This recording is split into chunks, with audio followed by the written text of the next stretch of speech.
everyone, it's Natalie. Welcome to my channel, Find Joy in the Journey. I hope you guys can see me.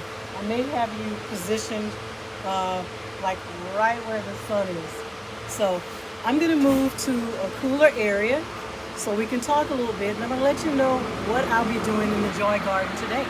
So come on, let's head to the patio. Okay, you guys, I'm up under the patio. I do have my fan blowing, so excuse the noise. I hope you guys can hear me. And definitely it is a hat and bonnet day. But good morning, y'all, and welcome to my channel, Find Joy in the Journey.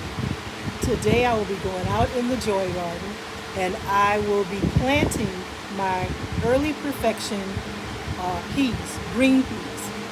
Okay, so I already have some seedlings that I started. They're in the greenhouse, so I'll get them so I can show you. But I'll be planting my peas over in the raised bed, that blue raised bed with the trellis, where I had them. I used to call it my melon patch.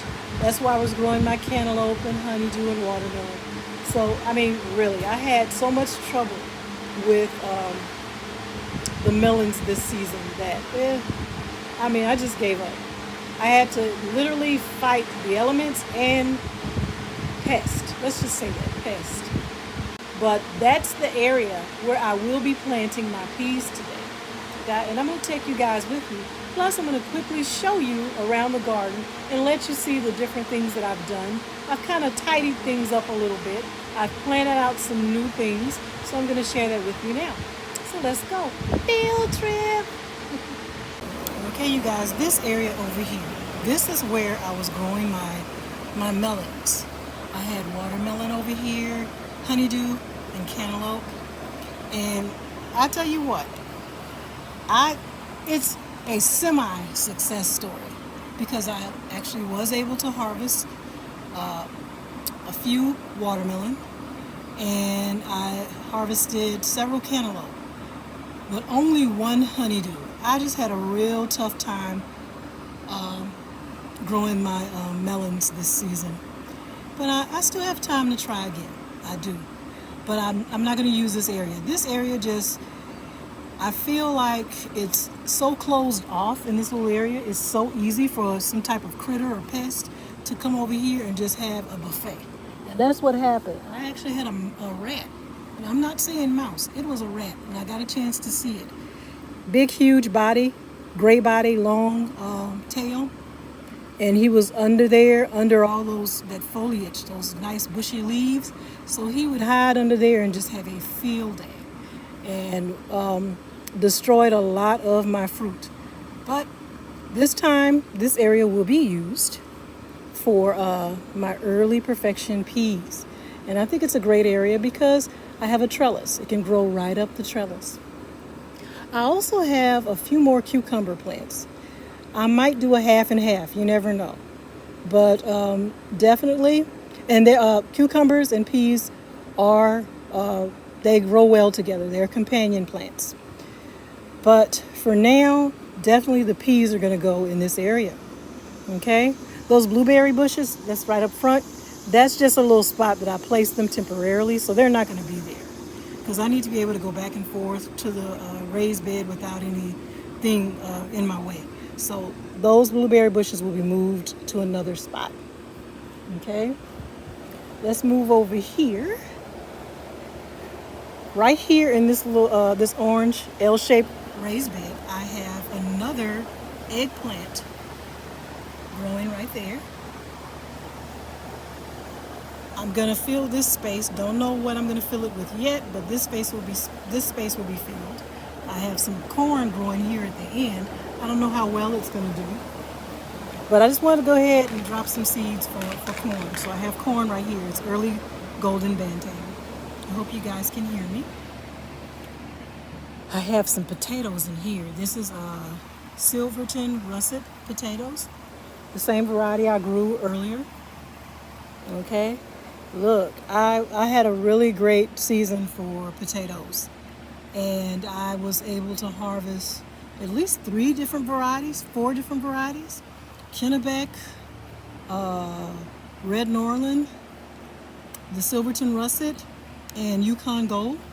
So, and I've been using those potatoes when I cook. So I remember using my carrots and my potatoes that I grew in a beef stew just recently, and my son absolutely loved it. So that makes me happy. Okay, but over here I have more eggplant. That's the Santana eggplant. Next to it is just a classic variety. And over there is my zucchini squash. And it's growing nicely. Back here, more eggplant.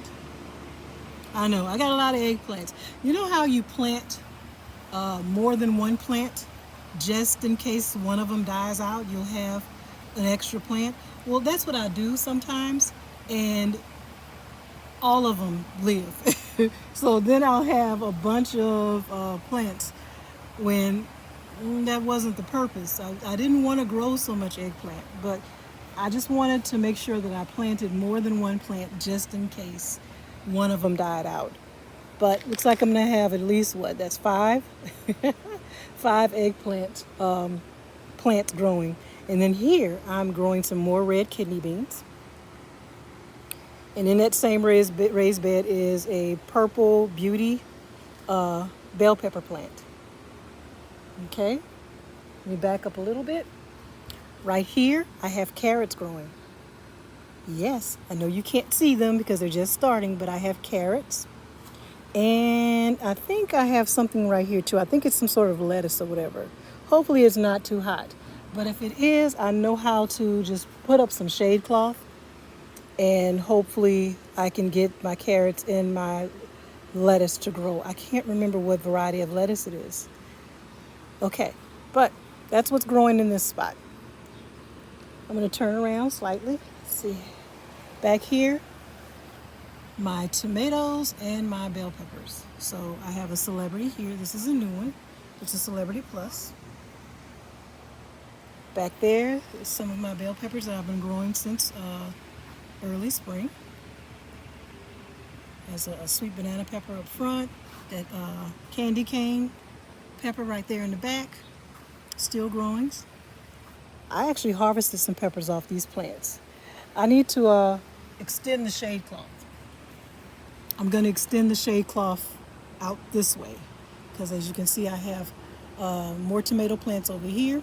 Not worried about those citrus trees, just my tomatoes. But I tell you what, it seems like this variety of tomatoes, these are cherry tomatoes, chocolate sprinkles, and a large cherry tomato. Looks like they're very heat tolerant. So they're doing well. Now, I'm seeing a lot of disease leaves on the chocolate sprinkles, but I'm still harvesting. I'm able to harvest almost every other day from the large cherry tomato and the chocolate sprinkles. So they don't necessarily need to have the shade cloth, I don't believe, but I will extend the shade cloth starting from there and extend it out this way so I can cover these plants over here. Okay, my cucumbers here, looking nice. I'm trying to keep it trimmed to one main vine. It's kind of leaning, so I'm gonna have to restake it. Not kind of leaning, it is leaning like that. Okay, so yeah, I'm going to those are Dasher 2 cucumbers, but they're growing nicely. There's another tomato plant over here. That is the 4th of July. Look at my peppers. Nice peppers. You see that? Okay. So yeah, I harvested a bunch of peppers yesterday. So they're still growing. Cherokee purple. I was able to harvest some Cherokee purple tomatoes. Look, I'm getting smarter, you guys. I'm using those bags that I see everybody else using, and they do work. Okay, they do work. That's another new tomato plant. That is the Tasty Lee. Okay. All right, you guys. I just wanted to quickly show you a few things. And just let me step back just so you can see how I cleaned up. Just look at the shade, not the shade cloth, I mean the landscape fabric.